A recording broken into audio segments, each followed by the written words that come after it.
Well, hello. Welcome back to Curless Mania. I have another special episode for you guys and a special guest, a return guest. Please welcome back Mr. Todd Evans. How are you doing today, Todd? Hi, I'm doing great. I'm really looking forward to doing this again. Absolutely. We were just talking about the Genesis video we did, and it turned out pretty well. And right after that, we were like, "All right, what are we gonna do next?"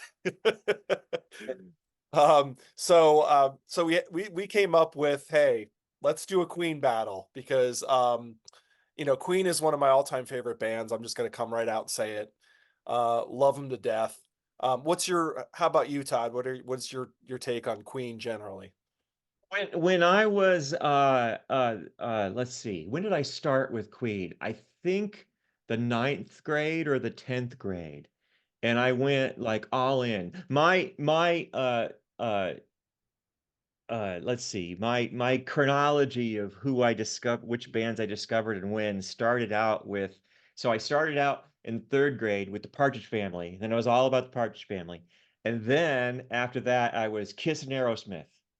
When I was in the like sixth and seventh grade. It was like Kiss and Aerosmith. It was like it was one band. If you'd asked me You which one went I liked heavier. You better, went my heavier. head would have exploded. Yeah. Right. And then I discovered Chicago because I played saxophone in the band and my band director liked Chicago. So I spent like a year on Chicago when I was in the ninth grade. And then Queen was next. Hmm. And Queen happened just before I discovered prog rock and new wave.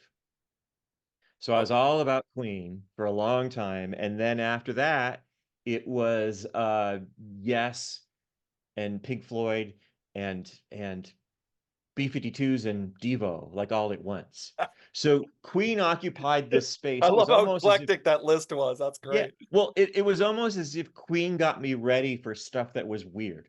Yeah. You know what I Yeah. mean? Yes, And exactly. so I was able to go, okay, well, these four guys almost don't seem like they belong together. That they seem like a pretty cool band. And that, kind of opened my mind for what came next. So Queen was really important to me. I would say probably ninth and 10th grade.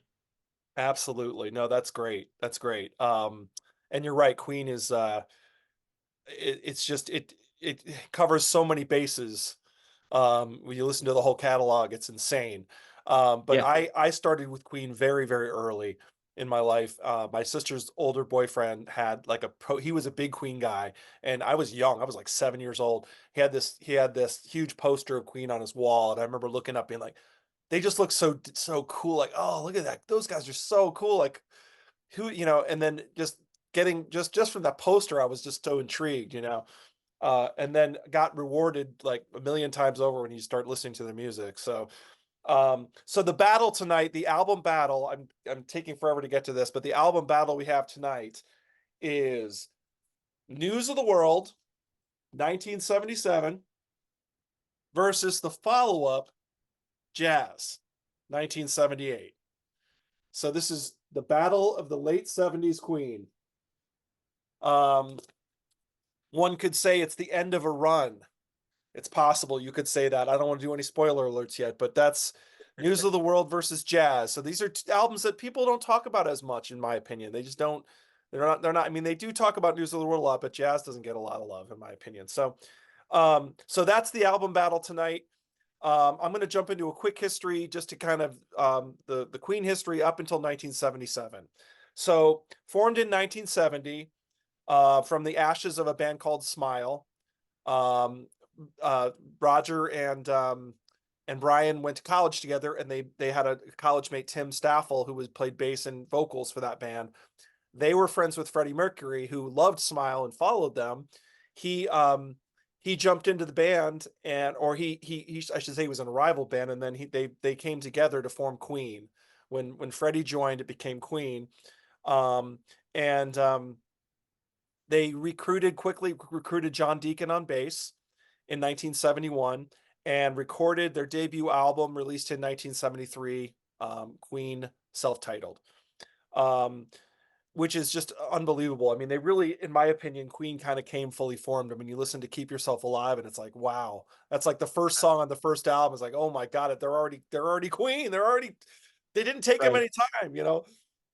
Um, so debut. So then they quickly followed up with Queen 2 in 1974, and they toured with Mott the Hoople, I believe, opening for them through like I think in England and in the US. That's right. Is that right? Yeah. And they got a lot of press from that. A lot of people saw them from that tour. Sheer Heart Attack was the next album. Produced their first real big hit single in Killer Queen um, in 1974. So that rose their profile even more.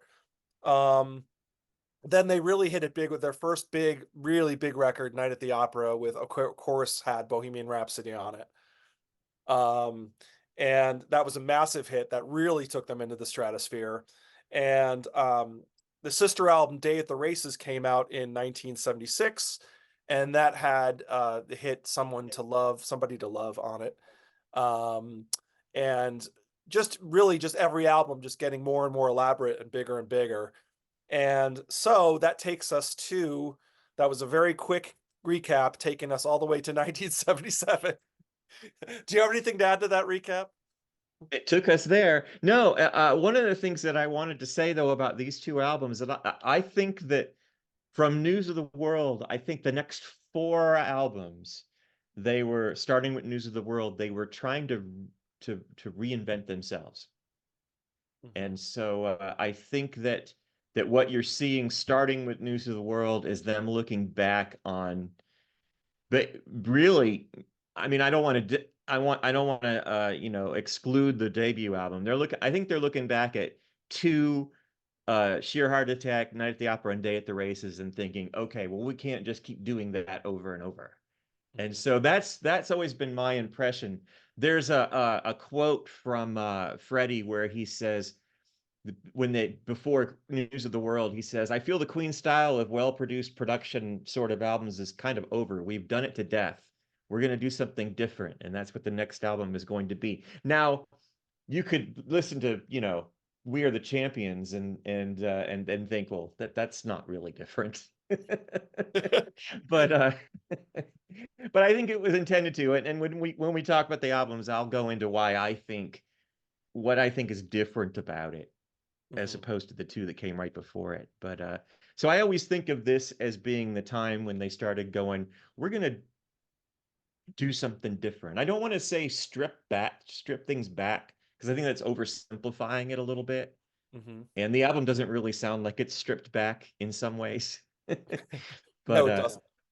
yeah, but anyway, But with yeah, that, I guess you want to start talking about News of the World? sure, sure. No, I was just gonna comment and just they based, piggyback on your comment about I do think that they did get a lot of flack after Day at the Races saying, "Oh, this is just part two of Night at the Yeah. Opera." And I think they probably got a lot of scathing kind of reviews about hey, this is just like a that so I think you're right. I think they going into the News of the World, you're absolutely correct. I think they were thinking, It's interesting that they got those kinds of criticisms, because I think that Day at the Races, I know that's not what we're talking about tonight, but I feel like it's a really bold record. I mean, I feel like there are parts of side one, A Day at the Races, that are pretty out there. And Mhm. so I don't think Yeah, it's safe at all. I don't think it's a rehash of Night at the Opera at all. But that's totally what critics said about it, is they yeah, said this is just more of the same. sort of presented as a sister album almost. Yeah. Um, Yeah. but anyway, yeah, so that's great. And so Todd, yeah, feel free to jump into News of the World. Okay. Let's get this So, started. News of the World, 1977. And so I would have come into Queen when I came into started listening to Queen. It was right before, and I'll talk about this when we talk about jazz, but it was right before jazz came out. So this was the newest Queen album for me. And there's not really a whole lot that you can say about, I mean, people have done We Will Rock You, We Are the Champions to death, but We Will Rock You, nobody did that before, really.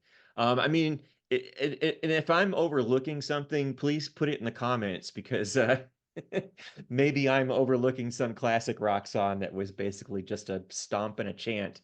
I very well could be. But the whole idea of taking We Will Rock You and We Are the Champions and putting them together and basically making it one single that people expected to hear both parts. When you heard one, you were expected to hear the other one. It was bold because it was a risk, because there was no guarantee that radio stations were going to play them both like that together. But it kind of sets the tone for, okay, this is not going to be Night at the Opera or Day at the Races too. And so, produced by Mike Stone, actually produced by Queen and assisted by Mike Stone, very capably assisted, I would say. Mike Stone would go on to produce things like Asia and stuff like that, where he kind of adopted the Roy Thomas Baker, Jeff Workman style of piling on a whole bunch of distortion on the vocals to make them sound bigger. And and that's what Asia is, and in my opinion, that's what Journey is. But he doesn't seem to be doing that on this album. I think it really sounds like a straight rock production to me. That's right. He did Um, Journey too. That's right. Yeah. yeah, and well, he was part of that team because it was Roy Thomas Baker and Jeff Workman, and they knew. I don't want to say anything.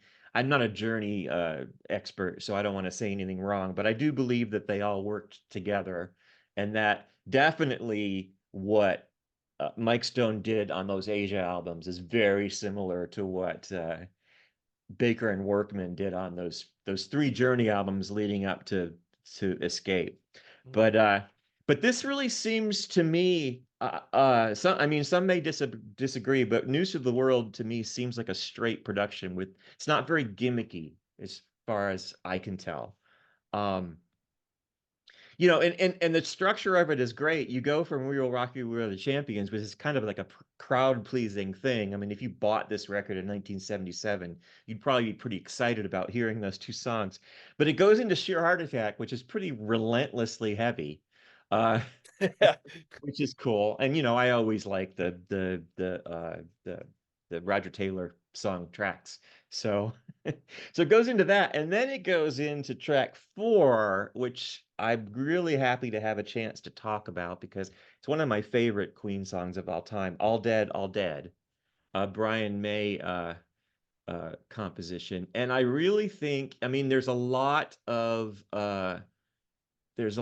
examples of Brian May doing his guitar orchestration, which is where he layered the guitar over itself multiple times, making it sound like it's an orchestra of electric guitar.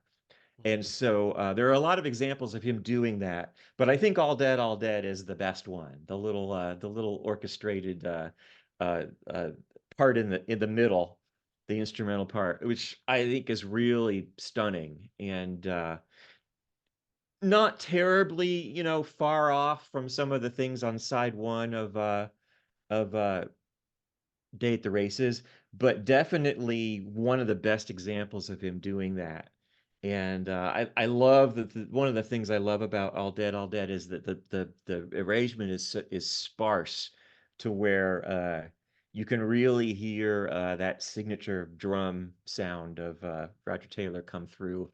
Mhm. And so All Dead has always been a favorite. And then you go to Spread Your Wings, which I think is a John Deacon song. By this time, John Deacon was, I mean, that's one of the things that I think doesn't get talked about enough when you're talking about Queen is that John Deacon was just a massively talented. I mean, as a songwriter, he was just he he was one of the best. And there are a lot of great John Deacon songs, and in my opinion, the great John Deacon songs continue into the 80s to where the band isn't doing so well, and they get a lot of flack from critics about their 80s period. But John Deacon is still cranking out songs like Friends Will Be Friends, which I think is amazing. I Mhm. think Breakthrough is his, if I'm not I think mistaken. that's right. Uh, And I but Want but to some Break of those, Free, it's him, right? yeah, I Yeah. Want to Break Free is one. I think that he is just an absolutely stunning songwriter, and Spread Your Wings is just phenomenal. One of the things that's always annoyed me a little bit about Spread Your Wings is I don't like how it's so specific. I don't like it has a specific name of somebody in it. And they keep talking about the Emerald Bar like it's someplace we're supposed to know, but I think it's supposed to sound like a kind of an intimate story about somebody that's personal. Mhm. And so for that, that's okay. But the highlight to me of Spread Your Wings is the guitar solo. I think I'm not going to say that it's necessarily Brian May's best guitar solo, but it's definitely the prettiest. Mhm. I think it's just absolutely beautiful, and I love how it keeps going on through the fade out. It kind of doesn't end, which Yeah. I think is Mhm. is really great. There are some people that don't like fade outs ever, but I think in some cases they're the absolute perfect thing to do. And on the case of Spread Your Wings, I think it's absolutely perfect. It's like a guitar solo that goes on forever. You just don't get to hear the end. And I like that. I think that's cool. Yeah. And then you get Fight from the Inside. It's kind of like a bonus Roger Taylor song because you kind of feel like you already got one, and now there's another one. Great. Yeah. And I always think Roger Taylor songs are great ways to end side one of Queen albums. I one of my favorites of his is Action This Day on Hot Space, which Hot nobody ever space. talks about, Hot which I think is space. great. I think that Yeah. that I think that that song is great, and I kind of feel that way about Fight from the Inside too. I feel like a Roger Taylor song is a great way to end the side. But Get Down, Make Love, it's really funny. When I was a young man, when I was in high school, I thought that song was so weird. And I listen to it now, and I don't really think it's really that weird as I used to think it was. It really is. I've heard a whole lot of love uh comparisons. And I think it's very, I mean, it's definitely cut from that cloth, which I think is cool. And I think when I was in, 10th grade or ninth grade or whenever I heard that, 77, probably eighth grade, whenever I heard it, it was I don't think I made the connection, but now I hear that comparison and I'm like, oh, definitely. It's definitely that that kind of uh that kind of song. Sleeping on the Sidewalk, I think is the low light of the album. I continue to like it a little bit more as years go by. I like the really sparse production of it, the very simple production of it. But as those kinds of songs go, that Queen does, those kinds of Brian May songs, it's one of my least favorites, and I feel like it I like a little more as years go by, but it's always been a song that I've considered to be the low mark on this album. And And then Who Needs apparently You? it's take one. Oh, really? Yeah, that's what Yeah. I've read. Yeah. Okay. Well, that's kind of cool. That's good to know. Yeah. Who Needs You is another song that I think when I was younger I didn't appreciate, but now I like it a lot. Mhm. And another Deacon song, Yep. and you know. not one of his typical songs. Like sometimes I think Spread Your Wings is this kind of song, and I think You're My Best Friend is this kind of song. Some of John Deacon's songs are so simple, they're almost you could almost use the word pure to them. And Mhm. when you hear them, you go, that is really exactly what you hear is exactly what there's no more to it. There's no layers. It's just a very sweet sentiment and it's right to the point and very direct. Yep. And Who Needs You is, stylistically almost kind of something like Brian May would have contributed. So I think it's interesting. I like it a lot. And then you get It's Late, which 6 minutes and 26 seconds, kind of what you would a Brian May fan would really appreciate the kind of song that a Brian May fan would really appreciate. Really strong track, really explosive sounding drum parts, and the bombast that people expect from Queen. And then you get My Melancholy Blues, which I think is absolutely exquisite. And one of the best things about My Melancholy Blues, I think, is that it's so beautifully recorded and it's played like people who have been playing for decades.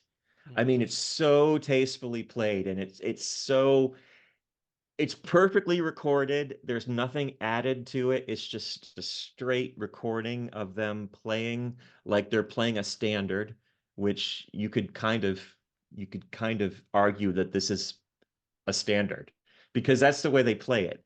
And John Deacon's bass playing. Well, this is a really great John Deacon album for the bass playing. I think It's Late is a perfect example of some of his best playing. But My Melancholy Blues, good God, Deacon's bass playing on that is just remarkable. I absolutely love it. It's always been a highlight of the album for me, and I think it's a song that probably gets overlooked by a lot of people, but I absolutely love it. So 39:10 is the length of this album. Not a long album at all. No. But everything's important and it bounces from between all those different styles and it's weird and it's completely not weird depending Mhm. on what track you're listening to. And I think that's one of the best things about it. And it's got great art. Oh, I love the Uh, cover. Yeah, yeah, love yeah. it. So Isn't it based on like a sci-fi novel or something? I yes, think it is. something like that. It is. There's a book that Um, has it a pretty similar thing with a robot um yeah, causing havoc somewhere or something. yes, But he's not killing the members of Queen. That's what they added. yeah. Well, there's that classic Family Guy when Stewie's afraid of it of the Queen album, and Brian says, "Oh, the guys in Queen are they're not dead. They're okay. Well, most of them are okay, but Right, that's right. Yes. Yep. yeah, just great. I mean, who would have thought of that? It's just It's a and really cool cover. I love it. Roger here on the back, but Yeah. yeah, very cool. Um, absolutely. Well, great. That's a great recap. So I'll jump in real quick on news of the world. Probably echoing a lot of your sentiment.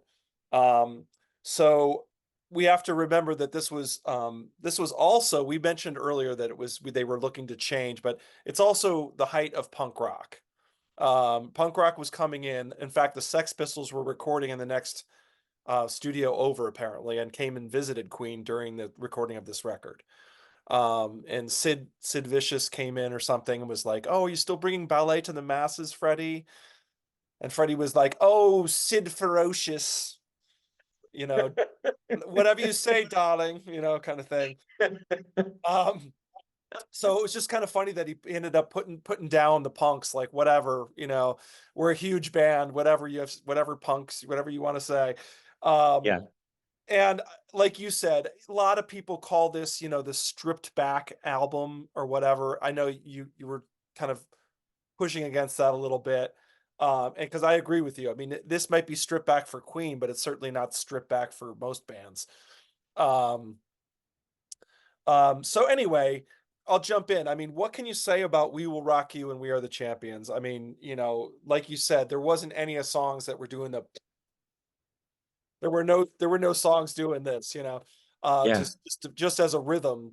And I thought that was really, really creative to think, okay, what can we do? What can a crowd do? They can do those things. And these songs are just tailor made for stadiums. Like it's like they knew they were going to be a stadium band at this point. So let's start writing these kind of anthems. And they did. And they just knock it out of the park. I mean, and it's these songs are just so ingrained in the culture now. Every time you go to a sporting event, you're hearing these songs and when you watch them do "We Are the Champions" on Live Aid, it just puts a lump in my throat. I mean, it's just such an amazing song, and everybody in that stadium is playing along, singing along to it. It's just unbelievable.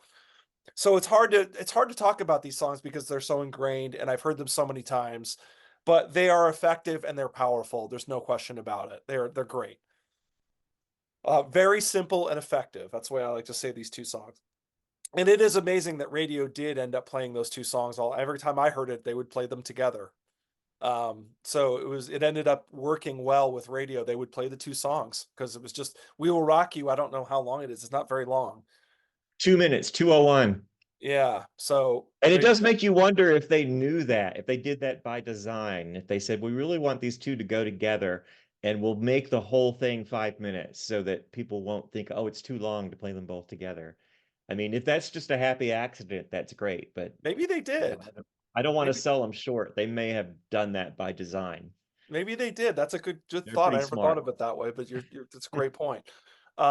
So launches into Sheer Heart Attack, like you said. I love this track. I mean, it's just so heavy, I mean, super heavy. It sounds like it's the reaction to punk. Um, and apparently it started in 1974 with the Sheer Heart Attack album, but he didn't finish it. So it didn't, because it's funny that a song called Sheer Heart Attack is on News of the World. Yeah. Don't they have an album called Sheer Heart Attack? So maybe this was meant for that record. It just never got finished. But man, woof, man, I love it. Um, it's kind of up there with like what's speaking of Sheer Heart Attack, what's the really heavy one on Sheer Heart Attack? Um, Oh, hang on. I don't have my stuff in front come of on, I me. can't think of it. Uh, Keep going and I keep thinking of Brighton Rock, but that's not it. Um, so um, so we'll move on to, I love Sheer Heart Attack. Love it. Roger Taylor at his best. Love it. All Dead. Like you said, it was Stone made Cold Crazy. Sorry. That's Sorry to it. Stone. interrupt. Thank you. Stone Cold Crazy. It's like Stone Cold Crazy Part 2. Yeah. Um, but man, those harmonies are the Yeah. and they kind of go up and down and they move. It's just fantastic. I love that. And they're those, whatever those are, I assume that they're probably guitar effects towards the end that are really grating, just subversive sounding. And Unbelievable. just, yeah. So cool, so cool. I love it. All Dead is a Brian May kind of ballad, like you said, apparently inspired by the death of his boyhood pet cat. Um, and I enjoy this song. I don't know if I love it as much as you do. I enjoy it. I think it's good. Like you said, it's not your typical Brian May. And I think it's Brian May playing piano on the track. So that's different for him to be playing piano on a track and not playing. I mean, he obviously has guitar on the song, and it's pretty amazing, but he's also playing piano. Um, but I like it. I don't love it. Spread Your Wings and is another one I feel is I mean, I enjoy it. Um but the whole Spread Your Wings and Fly Away, like you said, the lyrics kind of get to me a little bit. I agree with you on that, where Sammy was low just watching the show. And it's kind of about this guy, and you're like, okay, and then it just keeps going, spread your wings and fly away, spread your wings and fly away. Okay, fly away, far away.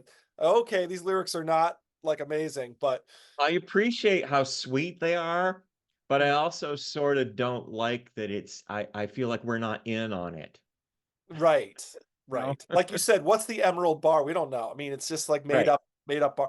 So, but however, amazing vocal by Freddie. First, it has to be said, Yeah. amazing vocal, and like you said, what a guitar solo. So, I mean, there's a lot to that I can see why people love this song. There's a lot of people love this song, and I can see why, because it's just And you know, I failed to mention, I'm pretty sure this is right. Somebody can correct me if I'm wrong, but that's the video that they have where they're outside in the snow. yes, And that elevated my opinion of the song when I saw that video because I absolutely love it. It's so absurd that they would be out in the cold playing it, but there's something about it that's just perfect for it. it is. It's great. It's great. It's just yeah, it's a great video. So Fight from the Inside, I love it. Love that riff. Another Roger, like you said, it's almost like a bonus Roger Taylor. That's a great way to say it. It's like Mhm. bonus Roger Taylor song. And I love Roger's songs. I really do. I always end up liking a lot of Roger stuff. Um, I love the hook, and Taylor apparently plays almost everything on the track. And it's a really, that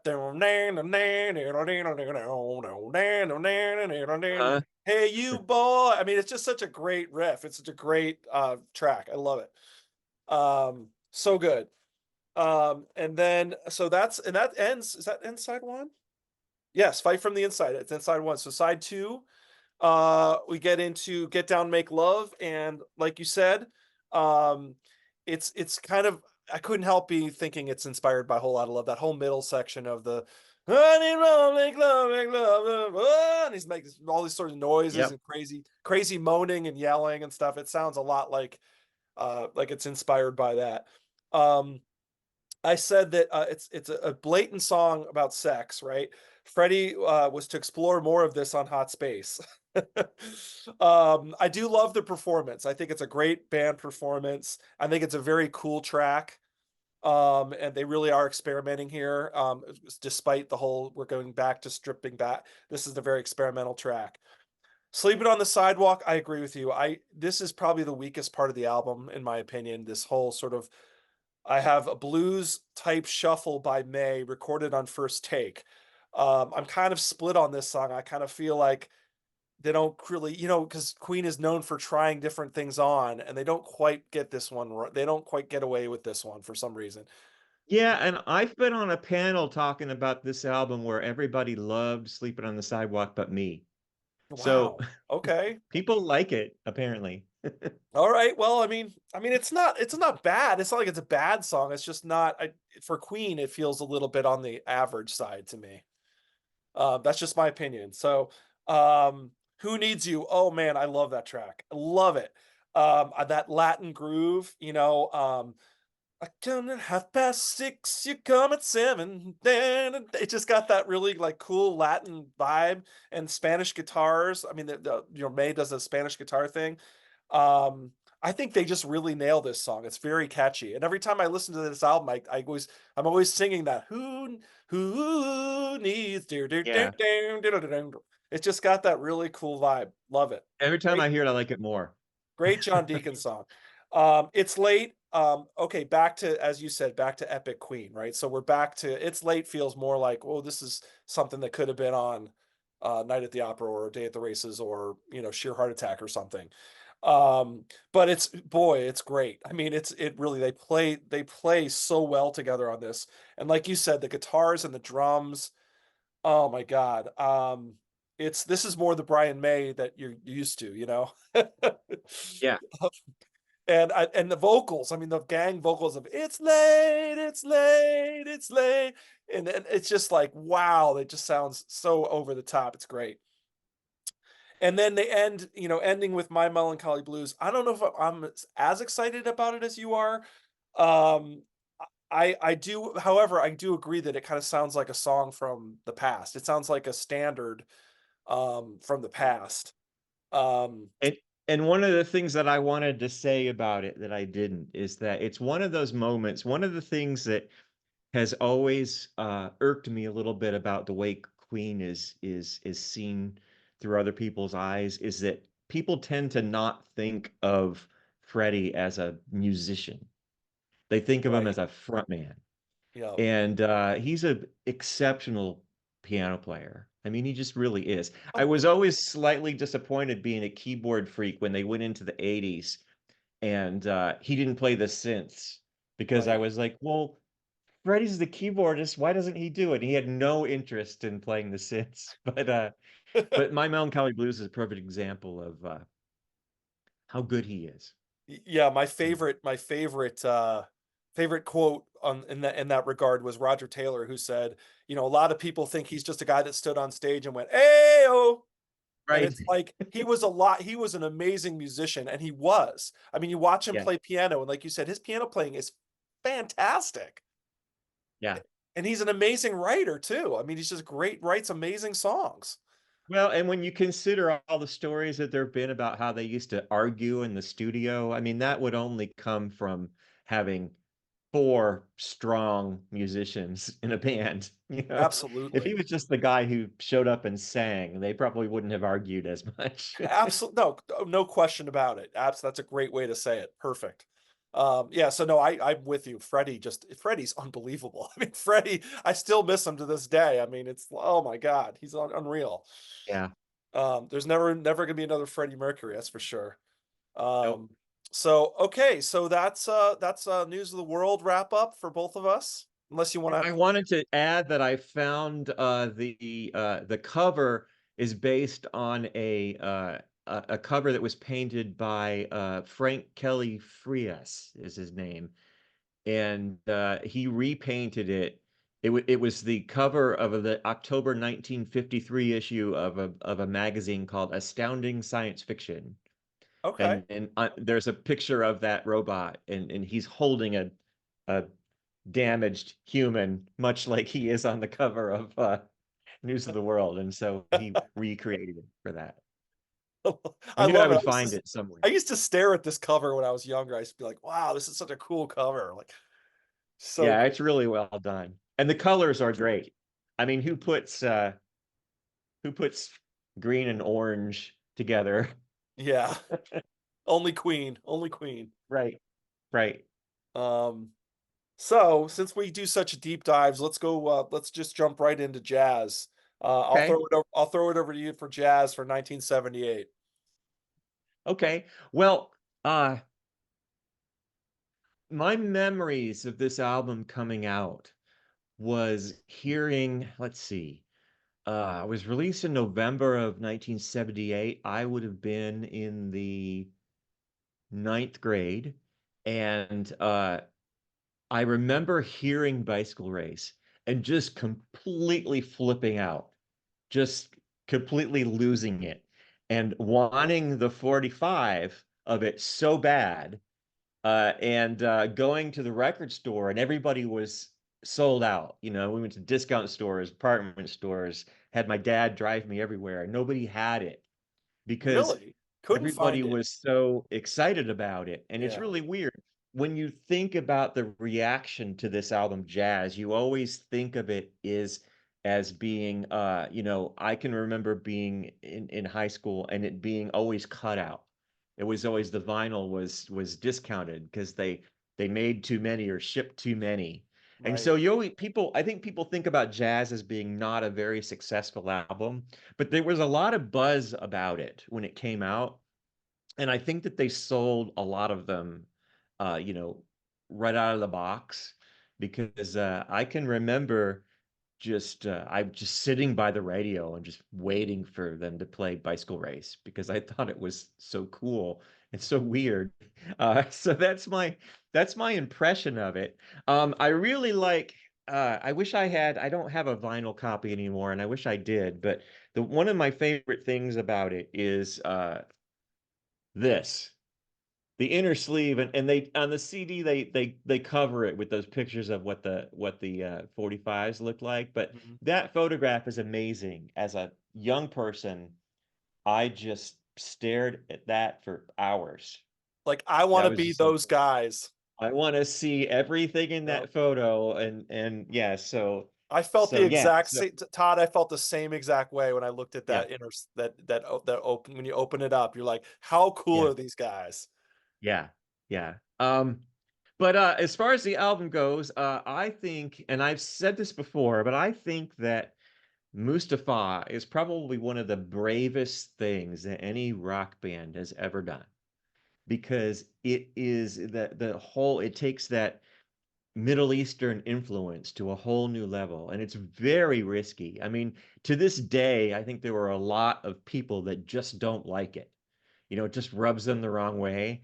And I just think that it was super brave for them to do that. And the fact that it starts out not being like full dynamic range, being kind of squashed, almost kind of AM radio, and then it kind of kicks in and gets Yes, louder, yes, I think is just brilliant. I absolutely love that. I think that was super smart and a really great thing to do. Uh, Go leading into Fat Bottom Girls, I think also, you know, one of the world's greatest segues. Uh, yeah, that gap between the end of Mustafa and the beginning of Fat Bottom Girls is just perfect. I don't know whether that was all Roy Thomas Baker or what, but just wow. Um, yeah. and So cool, again, so cool. another really brave, bold song to do. I mean, that chorus.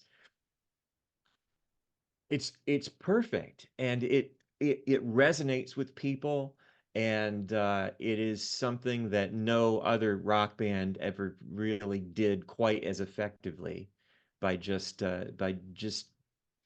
I just think that the subject matter, the name of the song, and the lyrics of the song, I think it's just absolutely perfect, and it's inclusive and all of those good things. So I just absolutely love it.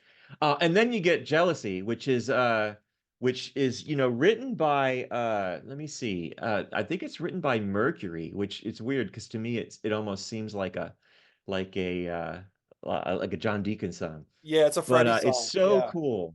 I Yep. mean, it's so the instrumentation in that song is so cool with the acoustic guitar that was that he put a hardwood bridge in it to make it sound like a vintage guitar that he didn't have access to, and so he gave it that sound, and it has the buzzing effect of kind of like a sitar, but Hmm. it totally works.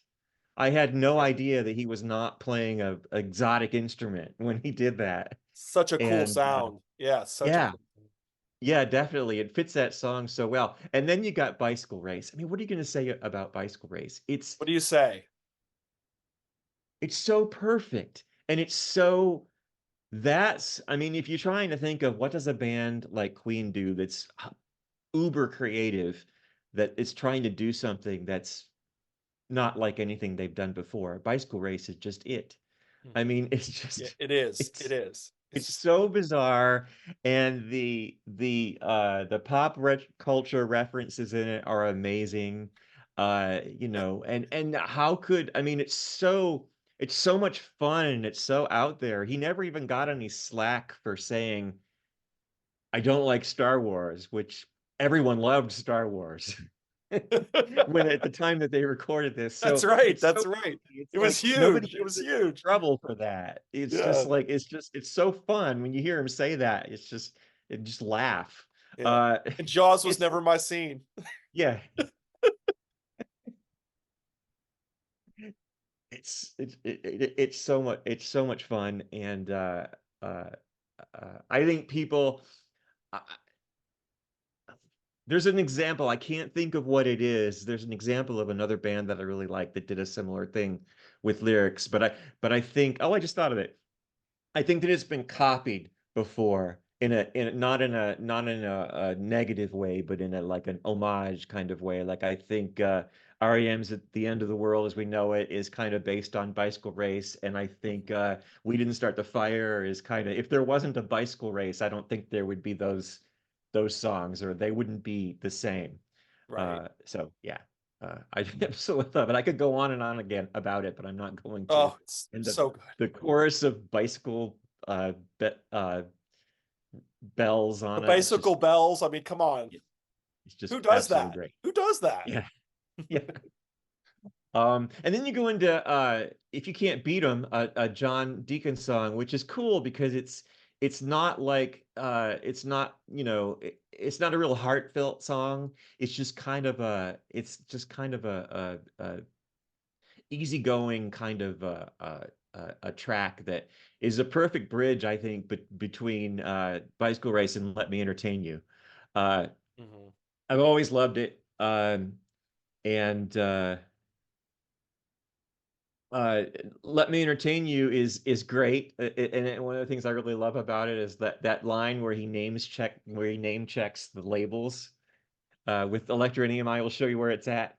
I think it's really cool because it's kind of autobiographical. It's kind of like about them, and Yep. talks about their manager, and it's just a cool song, a great way to end the side. And then you go over to Dead on Time, okay, which is probably I think it's probably the heaviest Queen song, in my opinion. Uh, there's so much going on, and that lightning bolt and Mercury going, "You're dead," and all that stuff. It's just, I mean, I just think it's so great. And it's short too. Let me see, how long is it? It's 3:23. But it seems like so much happens in that song. And I absolutely love it. It's a It's perfect way to amazing. It's start that amazing. side. Yeah, it's a perfect way to start that side. They tried to do that on I hope I'm not wrong about this. They tried to do that on Hot Space. I think the first song on side two is "Put Out the Fire," which is a similar kind of song, and Hmm. and uh, it's effective on that album too, but not quite as much as it is on Jazz. Hmm. And then you go into Only 7 Days, which I think is probably my favorite John Deacon song, and that's saying a lot. Um, Wow. Yeah. I really love the lyrics of that song. Even though I don't really, it's another song that seems kind of specific and you don't really know what he's talking about, but it's really beautiful and It's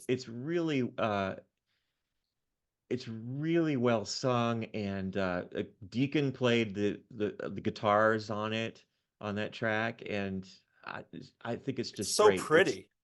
if I had to pick a favorite song that would be this album, which would be impossible for me to do. That would be a contender. Dreamer's Ball again is a Brian May song that I feel like if I had to pick a song that I liked the least, it would probably be Dreamer's Ball, but I like it better than Sleeping on the Sidewalk. Right. Um, Right. I think it's got kind of a atmospheric thing happening in it, and I think it's really cool. And then you get to fun it. Uh, man, fun it is so great. Such a unique drum sound.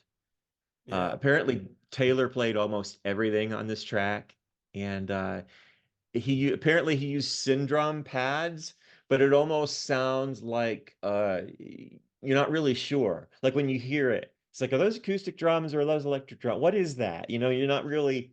I don't think it's real obvious what it is. But man, is it a perfect song for Taylor to sing? I Yeah. mean, it's just one of his one of his finest moments, I think. I've always thought it was great. And then Leaving Home Ain't Easy, a Brian Mayvat ballad comes after that, which is I think it's probably, let me look and make sure I'm not leaving something out. I think that's probably Brian's best contribution on that song. Hmm. Um, I think it's really well sung and it's got this great atmospheric thing happening. I love the way it ends. It has sort of that little false ending at the end of it, Yeah. which I think is The great. harmonies are Uh, so spot on that. yeah, Oh God. yeah, yeah. And Don't Stop Me Now. I never really thought about. I've always thought that Don't Stop Me Now has just been, very much like something that the sentiment that Freddie was really true to him. You know what I mean? It sounds like something that stuff that he would say, you know, Hmm. and it wasn't very much different. And I've heard some talk about how I don't remember whether it was Brian May or somebody was saying how they sort of regret it because they feel like it's Mercury, talking too cavalierly about being reckless and stuff like that. And but I don't I just think it sounds like stuff Freddie would have said It and does. kind It of how he sounds lived his life. exactly what he would have said. Yeah, and so and one of his best vocals and the a cappella part at the end that's just got the piano in the background while it fades out. Again, another great fade out. They were really good at doing really great fade outs, and Yes. I think Yes. It's Don't Stop like, Me Now yeah, is one he's of my still favorite. going. Da da Yeah, da. He's still going, and they fade it out. It's so it great. goes on forever. You just don't get to hear the end of it. Yeah. And then I know it sounds like I'm gushing. I should really try to hold this back a little bit, but Wait till you hear more of me, that Todd. more of that jazz. I thought that I was the only person that got excited about this song. Martin Popoff loves this song. Oh, Um, I love it too. I and love it. yeah, and everything it's the it's the quintessential Taylor song.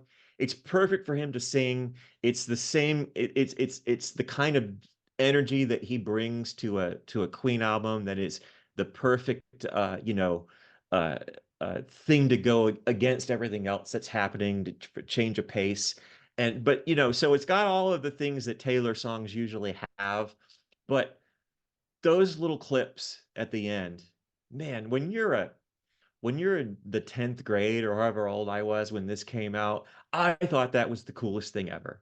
Yeah. And to Yeah. this Yeah. day, it's one of the very best last songs on on any album because it's perfect. It's you know, it goes through it seems it doesn't go through every song. It's only like six of them, but it sort of feels like you're flashing back to everything that you've just been hit with. And this song like it's kind of whiplash as far as the different styles that you go from one track to the next. And then you get to the end and they give you this little reminder of listen to all this crazy unrelated stuff that you just went through. Here it is again.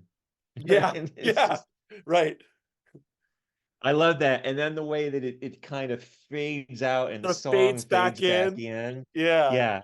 And just oh man. I one of the best last songs in an album of all time So cool. for me. I feel like this I mean this is great. I mean, I'm wearing the shirt. This this design is just great. Uh, I just can't. The font is great. Everything about it that they use, you know, for the writing on the album cover. That's one of my favorite packages of The all inside time. sleeve is great. Yeah, Yep. and I feel like it's kind of getting a boost as far as what people think of it. I think that its stature amongst fans and critics has gone up because I remember when it came out and probably 10 years after it came out, like into the 80s, people thought this was a not a good record. I mean, Yeah. they just did. They just it didn't get a lot of See there. didn't Sorry get a about that. lot of My wife's leaving for dinner. I'm going to meet her later. So Oh, okay. I'll start that. I'll start that over again. It seems like in the 10 years or so after this record came out, it kind of didn't get a lot of love from critics. I could remember talking to people when I was in, you know, during the 80s when I was in college and people thinking of jazz as a substandard Queen album.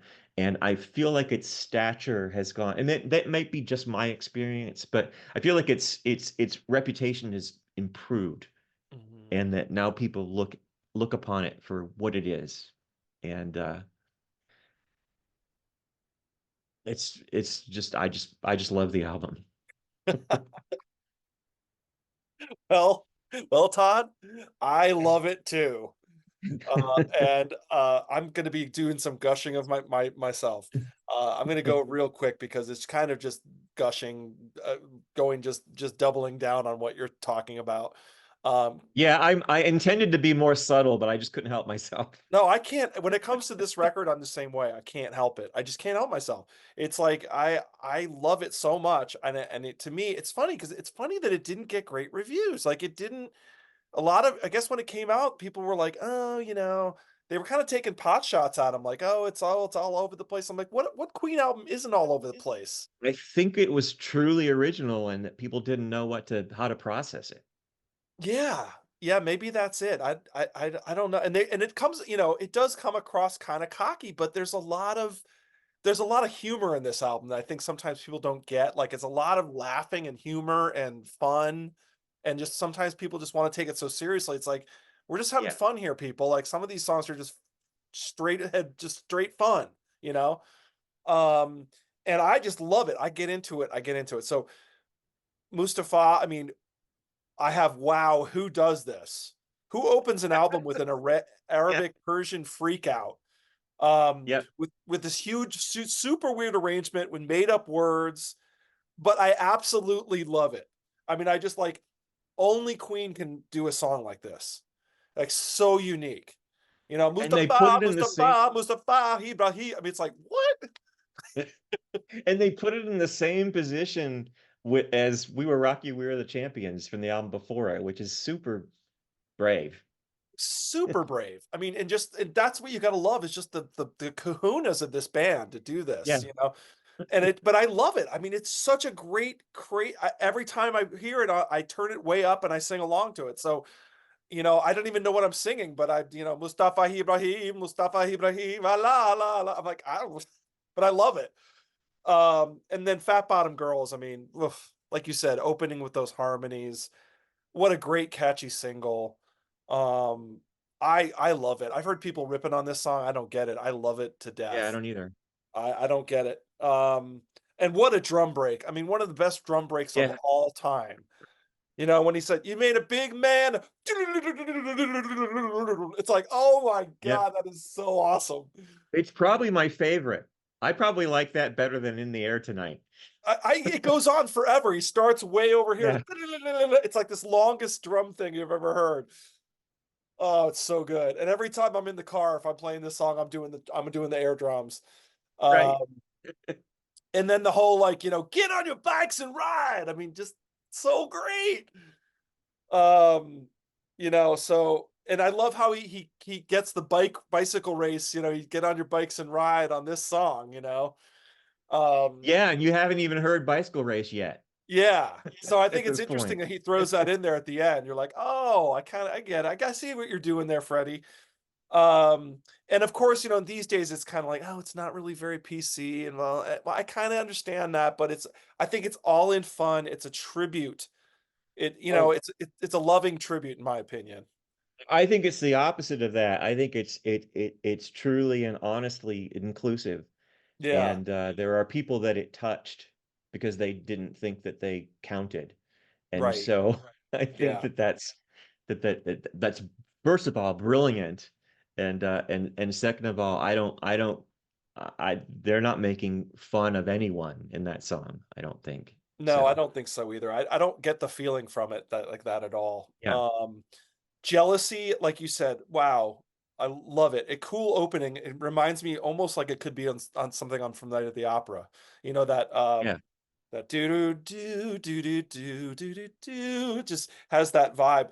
Um, could fit on that, like, catchy chorus. What a great Freddie song. I love the lyrics too. I mean, I always say jealousy is a really strong emotion that you don't realize it sneaks up on you. And jealousy can, like, people can be angry because they're jealous. There's a lot of things yeah. that come from jealousy. I think it's a great lyric. Because jealousy is a really strong emotion. Um, Bicycle Race, like you said, I mean, I have another Freddie gem is what I have. Inspired by the Tour de France, because I guess they were staying in France recording at the time. And he saw people riding their bikes. They went and he just, got inspired. And I just, it's so complex. I mean, it's like there's modulations all over. There's time changes. There's that huge breakdown with the bike bells. It's just, and Yeah. then ding ding ding ding ding ding ding ding ding ding ding ding ding ding. It's like it sounds like the Brilliant. soundtrack to someone riding their bike. It's Yeah, just it's back and forth between 4/4 and 6/8, yeah. It's just and yeah, it's so insane. And then there's stop starts. It's just it's an insane song, but it works. And you it never get tired absolutely of it. And it's so cool that Jealousy sits between those two songs. right, I mean, right. it's just Just genius. insane, insane. If you can't beat him, great John Deacon song. Like you said, pretty simple, it's pretty straight ahead, but I love it. I mean, he lets Brian do the guitars, so there's a little bit more muscle on this one. Yeah. You know, great vocal from Freddie, and I mean, I keep saying that, but he's just such a great vocalist. Um, and I love when he does. It's everyone for themselves. It's so great. Um, so let me entertain you another amazing rocker. Like you said, self-referential is what I have down here. They're talking about themselves on tour. And it's just a fun song. I mean, they're just talking about good times they've had on the road. And like you said, I love when you want to fix, you want to high. Stickles will see to that. Jerry Stickles was their road manager, and they're talking about EMI and Electra, like you had mentioned. So, and I'll sing to you in Japanese. That's the song on Day at the Races. You know, Breakfast at Tiffany's will sing to you in Japanese. We're only here to entertain you. Great.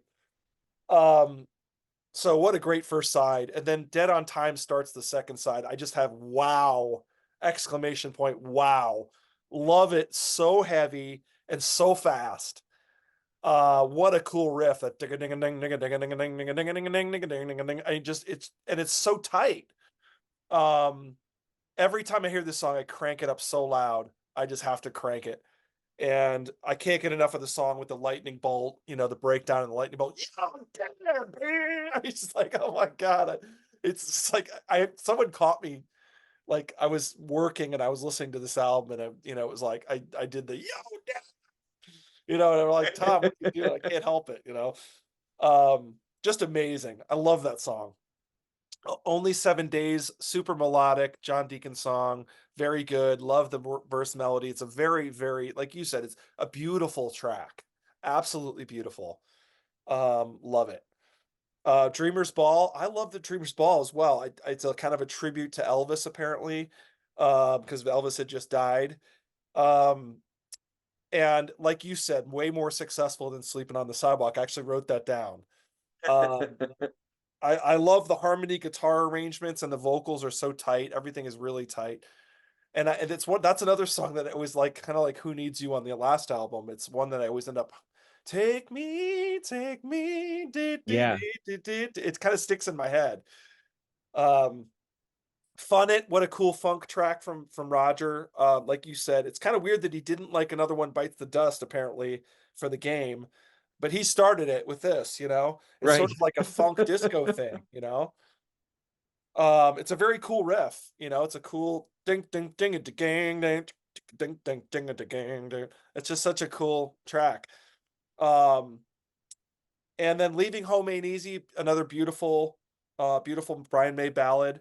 Um, it sounds that beginning of with those kind of surging guitars, it almost sounds like Queen 2 or something, at the beginning. Yeah. Um, excellent vocals on chorus. So Don't Stop Me Now, like you said, it's grown in stature. I mean, even my kids know Don't Stop Me Now. I don't think it was that big of a song back in the day, but it is now. It's on commercials and stuff now, right? Um, Yeah. and it's like you said, it's kind of like Freddie Mercury talking about his life and how much energy he would have and joy for life that he had. And he was a big partier. I mean, he just was. And you know what? Who doesn't have that feeling on occasion? Like, don't, I'm rolling, man. Don't stop me. Like, everyone feels like that on occasion where it's like, no, we're not leaving. I'm having a great time. It really is, it does have that kind of universal appeal. Everybody feels that way at some point. Yeah. And it's such a feel good song. I mean, you play that song and you feel like you're in a bad mood, put that song on and puts you in a good mood, Yeah. you know? Um, and then, like you said, more of that jazz. It's a Roger song. It ends with a collage, and it's so unexpected. Like all of a sudden, you're like, "What is happening?" But I love. It's not just the collage though. It's like you said. It's the actual song itself too. It's just something about that. Dun dun dun dun. And it has the like rock and roll just pays the bills, and the whole our team is the real team, and it's Yeah. just a cool track. And Uh, there's a darkness to it that I yeah. that I really love. Yeah, it's just something about it that's just really, really cool, and I love when he does the "No more." He hits that huge high note. Um, Yeah. it's just like, whoa! I mean, he is such a great singer. Rogers can sing. So yeah. So enough of that. I went through that really quick, but I'm gushing about jazz. I just think jazz is fantastic, Yeah, and same here. I agree with you that it's one of the overlooked, in their canon. I just think it's just a great, great record. And I also was going to say before I forget, I think that Roy Thomas Baker had worked with them before, obviously. By this point, he had worked with many bands, was really well known, had a ton of his CV was huge, right? He had done the Cars, Yeah. he'd done Foreigner, he did all these big bands. And I think when he came back to Queen, this is my guess, and I'm guessing because like just from listening to the record that he was kind of egging them on. Like whenever they had a crazy idea, he was like, "Yeah, go for it. Yeah, do it. Yeah." Yeah, do Like, it. Yeah. you know what I mean? Because News of the Yep. World is so different than jazz, and I think the difference is Roy Thomas Baker was there, and not only does he make this album sound great, I mean, just sounds so good. He also Yeah. the craziness of the songs. I think he was like, yeah, do it, do it, do it, like encouraging them, you know. And a lot of songs, 13 songs. That's a lot. That was even a lot for them. Yeah. Uh, Yes. Yes. In fact, when I was going through song by song, I was like, wow, there are a lot of songs on this album. yeah.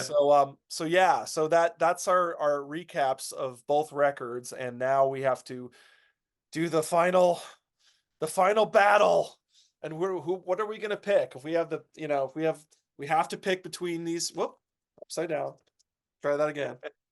Between these two records, I'm gonna throw it over to you, Todd. Which one, would you pick if you had to pick? I know, big surprise Shocker. with my spoiler alert t-shirt on. Yeah, I yeah. didn't do a very good job of making it a mystery. I've got an old school Queen shirt on. Yep. Um, Very so nice. no spoiler on my shirt, but I'm also going Jazz. So we're like the contrarians, I swear, because we did the Genesis one, we did Wind and Wuthering. Now we're both picking Jazz on this one. They're gonna be like, these guys are We're not. I swear we don't have No, conversations. we're really not. I swear I we had don't. no idea what you were gonna when we talked about doing this, I had no idea which one you would pick. I really didn't. Yeah, I didn't either. I swear to God, we didn't talk beforehand at all. So we just both like what we like. You can't the And heart it's wants. not to disparage News of the World at all. News of the World is a very very sophisticated, elegant record that's got some really fine moments on it. So, Hmm. So well, we could all talk right. about Queen all night long. Todd and I, we are big fans. We could talk about it, and I would love to, but we do have to, get to a conclusion eventually. And people, if people are still watching, thank you so much for sticking with us. Yeah, thanks. Thank you for listening to us. We do deep dives here on Curlis Mania. We don't mess around. We go deep. So going deep takes some time. So we appreciate it if you're still listening and still with us. And if you are still listening and still with us, please like and subscribe. If you like what you see, hit the button below and please subscribe too.